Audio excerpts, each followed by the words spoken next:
आज हम बहुत ही ज़्यादा स्वादिष्ट स्पॉन्जी और फ्लफी केक बनाने वाले हैं, वो भी सिर्फ सूजी से। ना कोई अंडा, ना कोई ओवन, बिना किसी बाहर के सामान से, सिर्फ घर के ही इंग्रेडिएंट से बहुत ज़्यादा डिलीशियस केक बनाएंगे। तो सबसे पहले 1 कप सूजी ली है और आधा कप ली है चीनी। तो सूजी और चीनी को एकदम हमें फाइन यहाँ पे पीस लेना है। जितना फाइन आप पीस सकते हैं उतना फाइन पीसे, नहीं तो जब आप केक बनाएंगे तो उसमें सूजी के जो दाने हैं वो दिखाई देंगे। इस बात का ज़रूर से ध्यान रखिए कि सूजी को एकदम जितना बारीक आप पीस सकते हैं उतना बारीक यहाँ पे पीस लें। और जब हमारी सूजी यहाँ पे, मैंने सूजी को बहुत अच्छे से पीसा है, तो दूसरी तरफ एक बर्तन में जितना भी सूजी और चीनी का पाउडर है सारा का सारा हम यहाँ पे निकाल देंगे। मिक्सी के जार में थोड़ा बहुत लगा हुआ रह जाए तो वो भी झटक कर हमें यहाँ पे निकाल देना है। अब हमें डालना है इसमें 2 चम्मच के करीब कोको पाउडर। कोको पाउडर डालना ऑप्शनल है। ये कोको पाउडर डालने से एक तो स्वाद बहुत अच्छा आता है और दूसरा रंग बहुत अच्छा आता है। इससे जो कलरफुल कलर है वो चॉकलेटी कलर का केक हमारा बन जाता है। तो अब ना हम इसमें डालेंगे दूध। तो यहाँ पे आधा कप के करीब मैंने दूध इसमें ऐड किया है। अच्छे से मिक्स करेंगे। अगर हमें लगे कि दूध हमारा कम है तो आप धीरे धीरे करके थोड़ा और ऐड कर सकते हैं। एक साथ में केक बनाते समय एक साथ में सारा दूध कभी ना डालें, नहीं तो आपका केक का बैटर है वो गीला रह जाएगा और केक को पकने में बेहद समय लगेगा और केक अच्छा बने इसकी भी गारंटी बिल्कुल भी नहीं है। तो यहाँ पे दूध को हमेशा थोड़ा थोड़ा करके डालें, जितनी दूध की ज़रूरत हो उतना। तो बहुत अच्छे से मैंने यहाँ पे मिक्स कर दिया है। आप देख सकते हैं हमारा जो मिक्सचर है बहुत ही अच्छा लग रहा है। तो अब ना सूजी को जब भी हम घोलते हैं तो मेन चीज़ होती है सूजी को रेस्ट देना, क्योंकि सूजी जितना अच्छा रेस्ट करती है उतना अच्छा फूलती है और उतना ही फ्लफी सॉफ्ट हमारा केक बनकर तैयार होगा। इसलिए हम यहाँ पर एक काम करते हैं कि ढक्कन देकर इसे 20 मिनट के करीब यहाँ पे रेस्ट करने के लिए छोड़ देते हैं। और दूसरी तरफ हम आज बनाने वाले हैं चाय का जो भगोना होता है, पतीला होता है, चाय का जो बर्तन होता है, उसमें हम आज यहाँ पे केक बनाने वाले हैं। आपको थंबनेल देखकर पता चल ही गया होगा। तो अब ना इस भगोने को हम तैयार कर लेते हैं। केक का बैटर हम इसी में डालेंगे, क्योंकि सब लोगों के पास बटर पेपर नहीं होता। इसलिए आप ये काम करें कि अच्छे से तेल लगाएं, उसके बाद 2 चम्मच के करीब मैदा ना इसके अंदर डालें और उसके बाद मैदा सारा का सारा भगोने में स्प्रेड कर ले। जो एक्स्ट्रा मैदा है वो झटक कर निकाल लें। ये जो तरीका है वो एकदम बटर पेपर वाला ही काम करता है। हमारा केक बहुत आसानी से निकल जाता है। दूसरी तरफ बैटर को रेस्ट करते रहते करते 20 मिनट कंप्लीट हो चुके हैं। तो अब ना हम इसमें डालेंगे 2 चम्मच के करीब घर का देसी घी। और घी डालने के बाद ना हम डालेंगे यहाँ पे 1 चम्मच के करीब बेकिंग पाउडर और आधा चम्मच के करीब हम डालने वाले हैं यहाँ पे बेकिंग सोडा।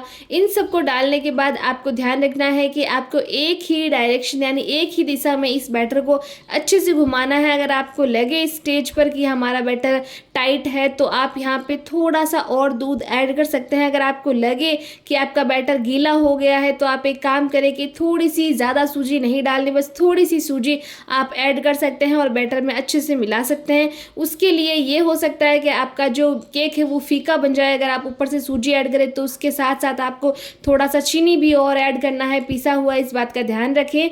बैटर हमेशा गीला ना रखें, ना ज़्यादा टाइट रखें, एकदम परफेक्ट बैटर रहना चाहिए। इसकी कंसिस्टेंसी एकदम परफेक्ट होनी चाहिए, रिबन कंसिस्टेंसी। तो अब हमारा बैटर यहाँ पे एकदम परफेक्ट बनकर तैयार है। तो अब हमने जो चाय का जो भगोना है वो तैयार किया था, उसके अंदर बिना किसी इंतज़ार के फटाफट से हमारा ये जो बैटर है वो हम डाल देते हैं। केक तो घर के लेकर बच्चे से बड़े तक हर इंसान को पसंद होता है। तो जब भी घर में कोई छोटा मोटा फंक्शन हो, किसी का जन्मदिन हो या फिर कोई किटी पार्टी हो या फिर कोई मेहमान आने वाले हो, तो ये वाला केक बनाकर उनको ज़रूर से खिलाएं। और हाँ, केक खिलाने से पहले आप उसको फ्रीज में रखकर ठंडा करें ताकि उसका स्वाद है वो 100 गुना बढ़ जाए। और घर पे बच्चों को अगर आपको खुश करना हो या फिर बाहर के केक से बचाना हो तो आप ये हेल्दी और बहुत ही ज़्यादा डिलीशियस केक घर पर बनाकर बच्चों को खुश भी कर सकते हैं और बाहर के मैदा वाली चीज़ों से दूर भी रख सकते हैं। तो अब बैटर डालने के बाद इसे अच्छे से टैप टैप कर ले ताकि कोई बबल्स हो तो वो निकल जाए सारे के सारे।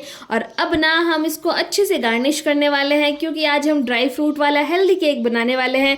जैसे कि मैंने पहले ही बताया था, आपके पास जो भी ड्राई फ्रूट हो, काजू बादाम पिस्ता, वो आप ऐड कर सकते हैं। और अगर आपके पास ड्राई फ्रूट ना हो तो टूटी फ्रूटी डाल सकते हैं। और कुछ भी ना हो तो इस केक को आप सिंपल सीधा ही रख सकते हैं, कोई दिक्कत की बात नहीं है। तो मैंने यहाँ पे काजू और बादाम को ऐड किया है। ऊपर से छोटे छोटे जो काजू बादाम के चंक्स हैं वो भी मैं यहाँ पे ऐड कर रही हूँ ताकि बाइट्स के साथ जब वो चंक्स आए तो बहुत ज़्यादा स्वादिष्ट लगता है। है। और दूसरी तरफ जो हमारा तवा है जिसमें हम रोटी बनाते हैं उसको पहले ही मैंने गर्म करके रखा था।